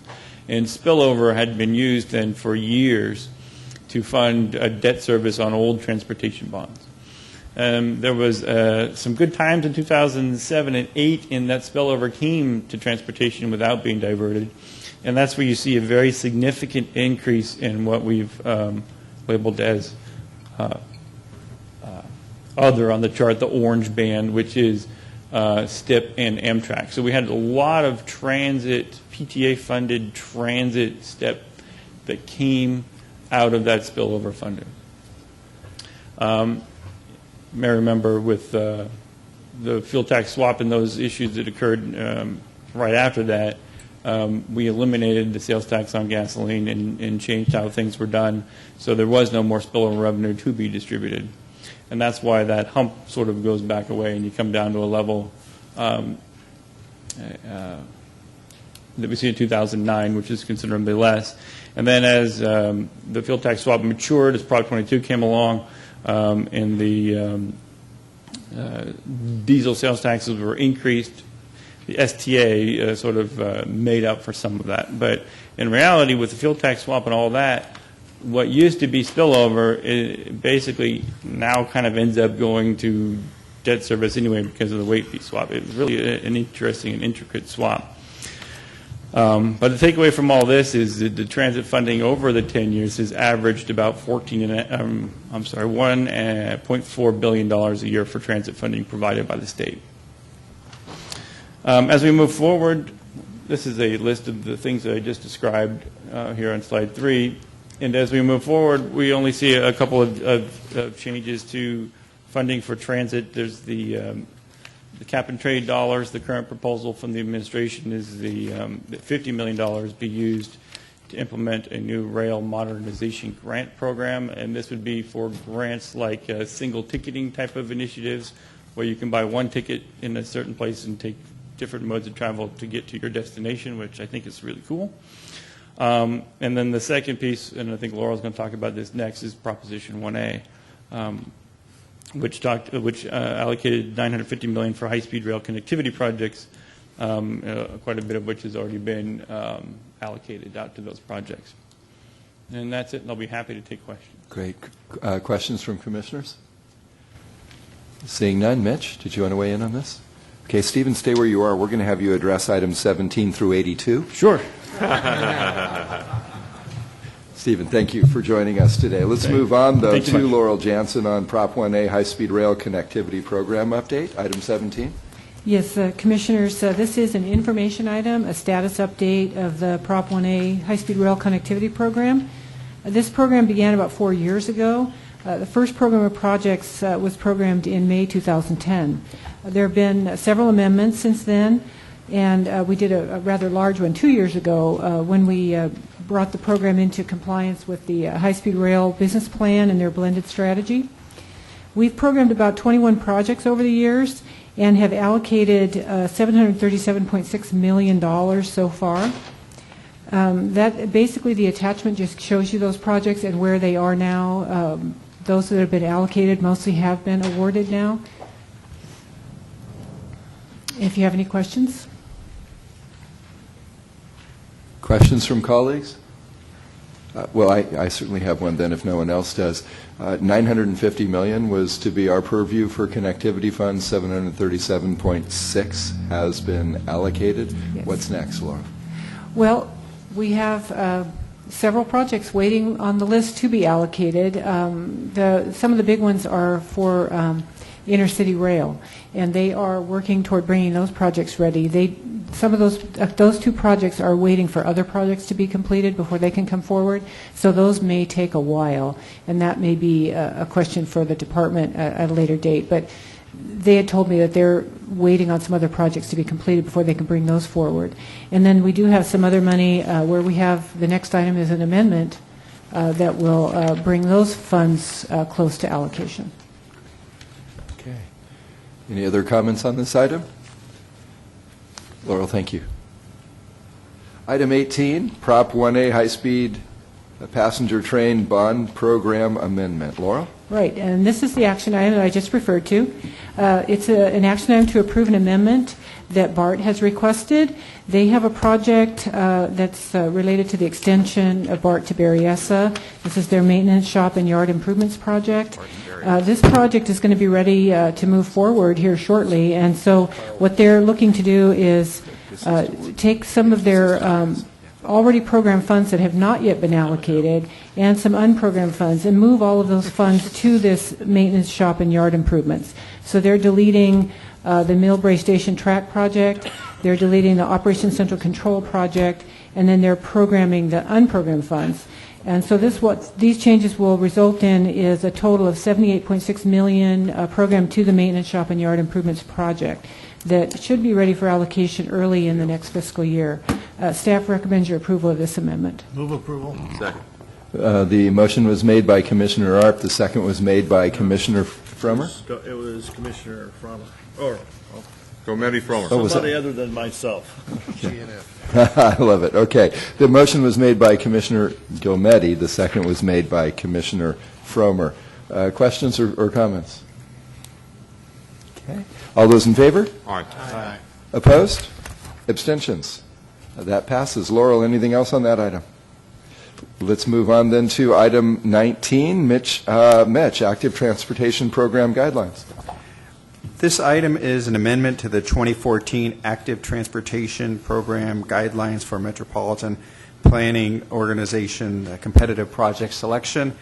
As you recall, Commissioners, the guidelines that you adopted allow the MPOs to have flexibility in a number of areas. There are 5 areas that are allowed flexibility. These are project selection criteria and weighting, minimum project size, project match requirement, the definition of a disadvantaged community, and the 5th is whether or not to have a supplemental call for projects. There are a number of MPOs that have submitted their guidelines to us. These are MTC, SACOG, SANDAG, and SCAG. What we have done is review the guidelines, and in the attachments to the book item, we have summarized what the agencies are preparing in the areas where the guidelines allow flexibility. In areas that are not included in the summary, these are either areas outside the Commission's purview, such as processes specific to each MPO, which don't require Commission action. There is at least one proposal that's not consistent with the guidelines, which is to have a maximum project size. That's not in the recommendations we're asking you to approve. So it's just what's in the attachments that we're recommending approval of, and these will be appended onto the existing statewide guidelines. We recommend approval of these amendments. We have a motion and a second. Before we move further, though, we do have a public speaker card. We're going to ask our public speakers to stay under 3 minutes. We hope that is liberal enough to provide you with all the time you need. And this is Jessica Meany with State Routes to Safe Routes to School, the national partnership. Jessica, welcome. Thank you, Commissioners. Yes, my name is Jessica Meany. I'm the Southern California Policy Director for the Safe Routes to School National Partnership. Really excited. Today's the deadline for ATP projects. Our partners all over California have been working really hard. We're excited to see the MPO guidelines go forward, and just want to continue as we revise this for the next call in Cycle 2, particularly in Southern California, continue to support planning dollars and ways to increase regional competition in project list development. This has been a hurdle for us, particularly in Los Angeles County and the SCAG region, and getting jurisdictions ready to implement projects when the call comes. We still need a lot of support doing project list development and planning work for active transportation, and particularly safe routes to schools in Los Angeles County. But thank you. Great. Jessica Meany, thank you. Any questions for Jessica? Seeing none, and I don't believe there were any other speaker cards. We have a motion and a second on this item. Further discussion? Okay, all those in favor? Aye. Opposed? Abstentions, and that passes unanimously. Moving on to number 20, technical adjustment to the 2014 STIP. Laura? Yes, Commissioners, this is an action item to approve technical adjustments to programming in 6 counties for the 2014 STIP. The 2014 STIP was adopted at the March 2014 CTC meeting. At that time, staff indicated there would likely be the need for additional technical changes and corrections. As with past STIPs, the adopted STIP resolution included a clause authorizing staff in consultation with Caltrans and regional agencies to make further technical changes, with all substantive changes brought back to the Commission for approval. And that's what this item is. The attachment lists all the identified adjustments since we adopted the STIP in March. Staff recommends your approval of this item. Is there a motion? Motion by Commissioner Taglioni, second by Commissioner Madaffer. Any discussion? Seeing none, all those in favor? Aye. Opposed? Abstentions? That passes. Laurel, you're on again. Yes, Commissioners, item 21. This is an information item to communicate staff's intentions regarding the 2016 STIP guidelines process. Normally, we prepare or start the guidelines process a little bit later in the year, but staff is proposing to begin this process immediately for 2016, while the 2014 is fresh in everyone's minds. This we want to do in order to provide enhanced transparency and to solicit input from a comprehensive group of stakeholders. Our plan is to begin this summer with noticed workshops and bringing updates to the Commission meetings in June, August, and October, and hopefully to present a first draft at the October meeting. Actual adoption, of course, would not take place until probably August 2015, since we normally wait till the fund estimate. So there will be sufficient time to continue working with interested parties and to incorporate things as they go along, including the CTIP process, the freight plan, the CTP is underway, the ITSP will be starting. So we're going to make sure that we're working in coordination with all of those things that are going forward. We would really like to concentrate on performance measures, consistency with RTPs and SCSs, and ITIP programming transparency. So just wanted to let you know this is an information item, no action required at this time. And while no action is required, we do have two speaker request cards. If we could ask both Robert Phipps and Melissa Garza to come forward. And each of you will have up to 3 minutes, or if you'd like to share the mic and speak at once, that would be okay, too. Thank you, Commissioner. Robert, welcome. Thank you, Commissioners. My name is Robert Phipps. I'm the Administrative Services Director with Kern Council of Governments. And to begin with, Kern COG would like to thank the Commission and its staff for this early opportunity to comment on the upcoming STIP guidelines. To begin with, we encourage the Commission, as you consider how to better integrate other modal transportation infrastructure within the state transportation system, transitioning the STIP through the revision of performance measures and baseline output that support SCS goals, we think should be done with sensitivity and with respect to road safety and capacity.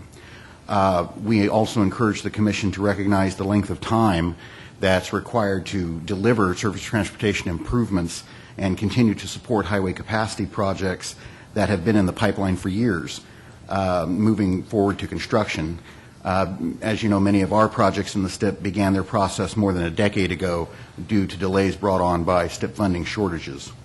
Thirdly, with the enactment of SB 45 in 1998, the Interregional Transportation Improvement Program inspired funding partnerships to improve highway safety and capacity on several state routes in Kern County specifically.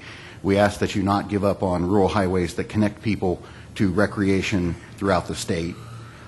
We ask also that you continue to support regional priorities in the 2016 STIP guidelines and acknowledge the extensive outreach that regions engage in to develop our transportation plans. And lastly, we believe it will be a great challenge to continue to open up the STIP to other modes because of funding shortfalls. This will continue to be a challenge for California and the nation, and we thank you for your efforts and your time. Robert Phipps, thank you. And next we're going to hear from Melissa Garza. Melissa, welcome. Thank you. Good afternoon, Commissioners, CTC staff, and Caltrans. My name is Melissa Garza, representing the Fresno Council of Governments. Our Executive Director, Tony Boren, sends his regrets for not being able to be here, but he wanted me to share our sentiment on this item. First of all, thank you for letting me speak on this item. We are eager to work with the CTC staff, who always do a great job in coordinating with our regions and with stakeholders in developing program guidelines. As the 2016 STIP guideline development process picks up momentum, we would like to have the Commission keep in mind the importance of this program on goods movement and connectivity. While other regions utilize most of the STIP for active transportation, for transit, and so forth, we use it to leverage our local sales tax revenues and provide access, safety, and mobility to rural and disadvantaged communities as a form of connectivity to the metropolitan areas. And most importantly, though, we use the funding source to improve our efficiency of getting our goods from the market, from farm to market. Fresno County has a $6.88 billion value of gross agricultural production in the United States, which ranks it #1 in the nation, followed by Tulare and Kern County. The city of Fresno is the 5th most populous city in California, and it's the largest in the San Joaquin Valley. So as the #1 agricultural producer in the United States, it is critical to us that we provide safe and reliable access to farmers in the east side and the west side of the county in order to efficiently move our agricultural production across the nation. We support the idea of emphasizing coordination and consistency with adopted RTPs, as was mentioned earlier, and with SESs. Fresno COG has worked very hard with the region to achieve and meet the GHG reduction targets, while still maintaining a dedicated priority to what makes us the #1 breadbasket of the world, the movement of goods. As the population continues to grow and as we invest in sustainability, it is important that when developing the 2016 STIP guidelines, that we not forget the investing in highway system is still extremely important and valuable, especially to us in the Fresno County region. Many of the commissioners have shared this thought in the past, and us in the San Joaquin Valley rely on the STIP to help improve the way we get the food from the farming communities to the dinner tables worldwide. In closing, I would like to thank you for your time and thank Ms. Laurel Jansen for always working so diligently with the regions. We look forward to partaking in the upcoming discussions relating to this item. Melissa, thank you. Do we have questions from commissioners? Yes, Commissioner Medaffer? Thank you very much. Just a Melissa, comment. please don't go away. Okay. No questions specifically for the speakers. Oh, okay. Thank you. Sorry. I did. Thank you both. Following the speakers. Yes, sir. Please. I just wanted to reemphasize a point that I made at the March CTC meeting regarding this 2016 STIP guidelines, And that, again, is that Caltrans and CTC, working with Caltrans, focus and continue to delve into the alternative financing mechanisms that are typically used in projects. I know that there's a number of areas. This certainly happened in San Diego and other areas of the state, but I'd like to see at some point in the future Caltrans provide a presentation on these delivery methods and how that can be incorporated more as standard, if you will, in the 2016 STIP, where previously it's kind of been boutique. It would be nice to see it become more standardized as we're starting to look at different places and different pots of money and where they come from to fund very important projects. Okay. Thank you. And Commissioner Inman? I have a question. I'm not sure if this is the right place, but our agenda this today has several items where we are going back and making modifications due to the existing drought condition. So as we look at guidelines for the future, how are we making sure that within our planning we have the mechanisms in place to make sure that for the externalities that come our way, such as a drought, and we need to be very conservative with our precious water. Do we have anything in there, Laurel? I don't know, in terms of reinforcing?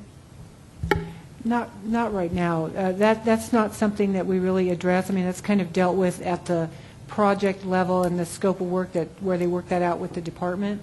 But we can certainly look into putting something in there if that's needed. I mean, that's something we can talk about as we go forward. Well, I think it's just important that we're water-wise as we're moving forward as well. So as we go through this process, I think making sure that all of our partners are taking those considerations into consideration would be important for us. Susan, you wanted to weigh in? Well, I think, too, that is something that during the planning process for the projects themselves, as part of our regional transportation plan guidelines, we could talk a little bit about, in our next update, to talk a little bit more, shine a light on the importance of thinking ahead as to how these projects, as they're developed, are they developed in such a way to address, as far as landscaping. I think the last RTP guidelines, we spent a lot of time focusing on complete streets, which was kind of a new topic back then.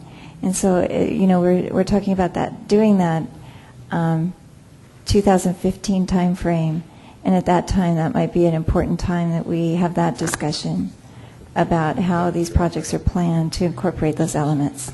Executive Director Boutros. All right, thank you, Mr. Chair. I think just to note that Malcolm, the department's director, had already communicated the urgency of the drought in applying project decisions as they move forward. So the selection of the treatments that you're applying in projects to address, landscaping or otherwise, and the drought conditions are really being taken together right now as we move forward. And I think that message is going to resonate for years to come in the planning and delivery of the programs. And I think that message is also being taken seriously at the regional levels as well. So it's really an issue that we should keep talking about to keep alive. I'm not sure a set of guidelines is going to be the right place to put that, because what you're doing in the guidelines is developing a program that's going to be a 5-year program. I think that really what I'm trying to say is we need to keep that discussion alive regardless of whether it's in a set of guidelines or not, at gatherings like this one. And that's why, as a commission at these meetings, we're only drinking gin at the podium rather than water. Yes, Commissioner Assemi. Mr. Chair, just maybe a different perspective on drought. We've seen recently the impacts of drought on commodity pricing across the country, mainly because the Central California is a breadbasket, not only to the country but to the world. More importantly, and because of that, it's more important to make sure that we use our STIP funds accurately for the movement of goods and agricultural products out of the valley and across the country, so that we can have a more efficient movement to make sure our commodity prices stay stable. Thank you, Darius. Any other comments from commissioners or from staff? Great, thank you. Just to foreshadow a bit, at 3 o'clock we're going to take a 10-minute break so that folks can stretch, and we'll move on to item 22. Carrie. Commissioners, Bruce Dotero, the Chief of Office of System, Freight, and Rail Planning with Caltrans, will be providing a presentation on the administrative draft of the California Freight Mobility Plan. Bruce, welcome. Thank you. I'm going to figure out how to use it. Good. That made it go full screen. Hi, Bruce Dotero, Chief Office of System, Freight, and Rail Planning. It's a pleasure to be back here again, and I appreciate the opportunity to speak with you. I'll try to be fairly brief so that people that have been squirming in the seats can get up and move soon. I'm going to be covering an overview. This is what we're going to be talking about, the alignment between the department's new mission and our vision coming out of the freight plan, the alignment of the federal and state goals, so you can see how that aligns up together. The structure of the freight plan itself, so you can get an idea of how it is that we're laying the freight plan out. The delivery schedule, a public workshop location and its schedule, and then how to get access to all the associated chapters and documents associated with it, and how to provide comment. Sorry, I'm turning this way. So this is our new mission statement for the department, and the words highlighted there in red are pretty much the key phrases within there, and you'll see pretty much the entire mission statement is highlighted. And what we have here is the the vision statement for the freight plan. Let's see if this will, there we go. And the highlighted red on this correlates to every one of the highlighted red statements within our new mission statement. So the plan vision statement and the department's mission statement align up perfectly.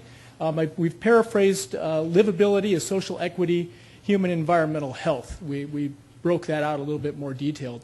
But by and large, we're fully in alignment between the department's new mission. And this vision statement was worked out with our 62-member Freight Advisory Committee prior to our new mission statement for the department. So though we won't give full credit to the committee for that, I think they should take a bow.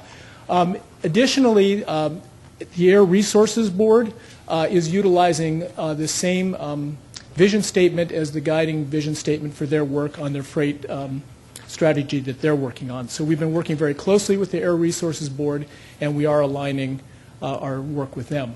So that's very nice. So the federal and state goals. So within MAP 21, they actually identified 6 specific goals that they said that state freight plans should have.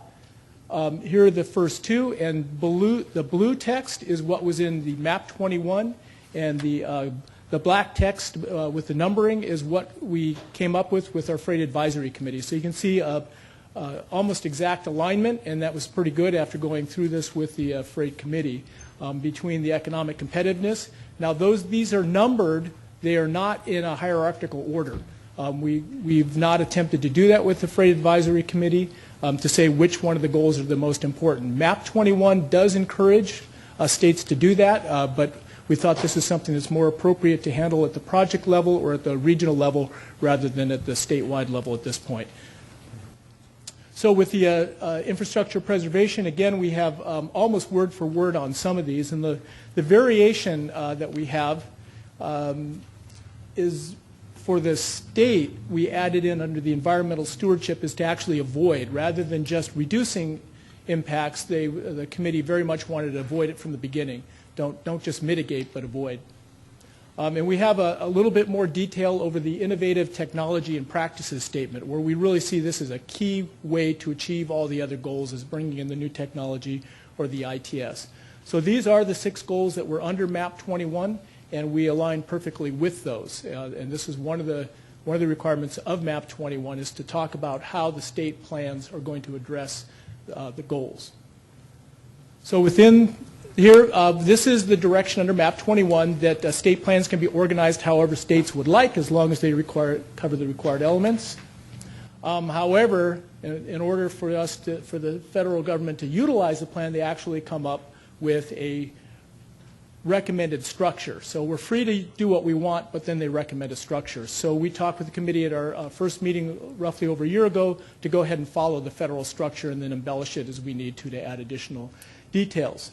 So the blue text on this are what the 11 sections that were recommended by MAP 21, and so we aligned them up with chapters within our freight plan, and these are the chapters that you'll see that are posted to our website. And we didn't bring you the whole set because the entire set of chapters and then all the associated appendices are a couple inches thick, and when we get done with this, we will indeed provide you additional comments. There's the first few chapters of that. The two in red have not yet been posted, and we're working with the committee on some of the activities within there, giving some additional information. Highlighted in Chapter 1-4 is a project list, and this is a key piece of the freight plan. For a lot of people, it's where the rubber meets the road, so to speak, and it's what it is that they want to see that their projects at a freight project are in the freight plan. We released an initial draft of that project list at our last Freight Advisory Committee last week. Initially, we had roughly 1,000 projects on the list. I went through a lot of those projects because some of them were clearly not freight projects, and I called that list down to roughly 330 projects and brought that list before the committee. They were not pleased with that culling. They made that quite apparent. Nobody was pleased with the culling. So we are working with the committee to repopulate the list to a more robust level to better represent the projects that are within the regions, and we'll work with them very closely on that to make sure that we're getting the freight projects they need.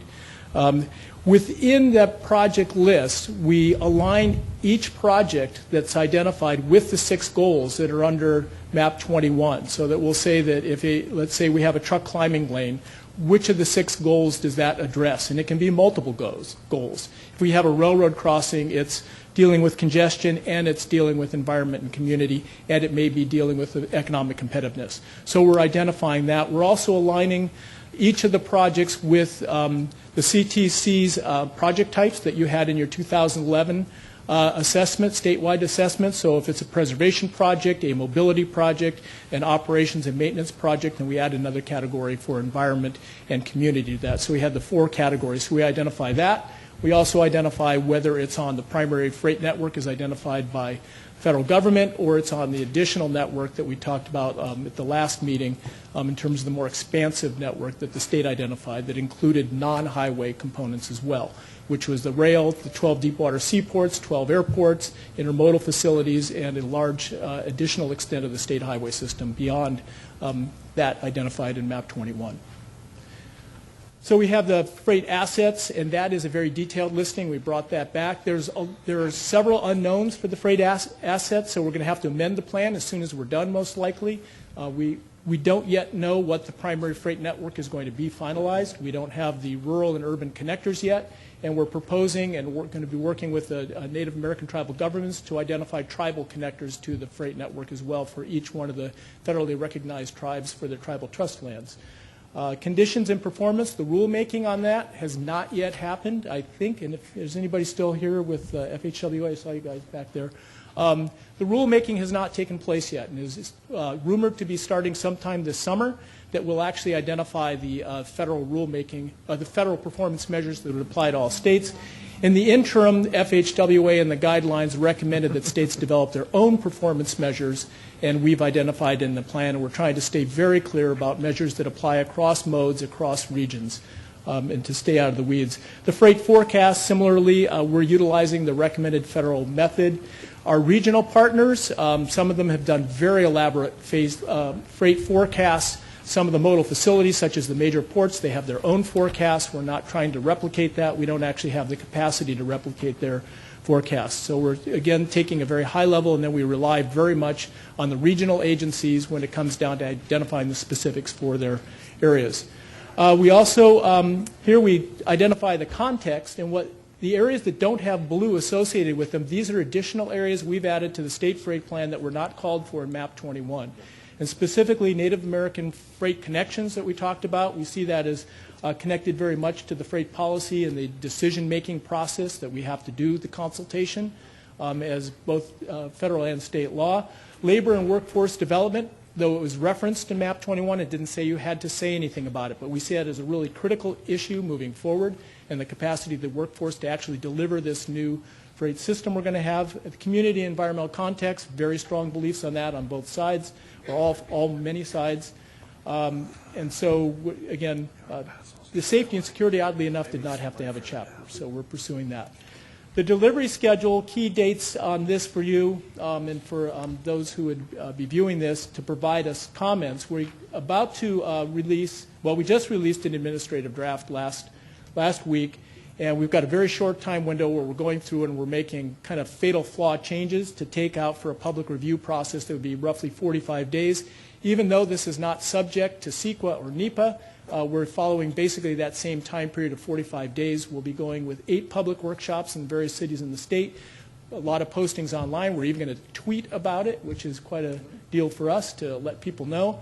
And then August 20, the comments for the public review draft are due July 31st. And then we're going to revise the plan, meet with our Freight Advisory Committee again, do some more revisions, and then give a final plan that'll be final, and we'll meet with the committee one more time. So there are multiple opportunities to comment on the plan going forward.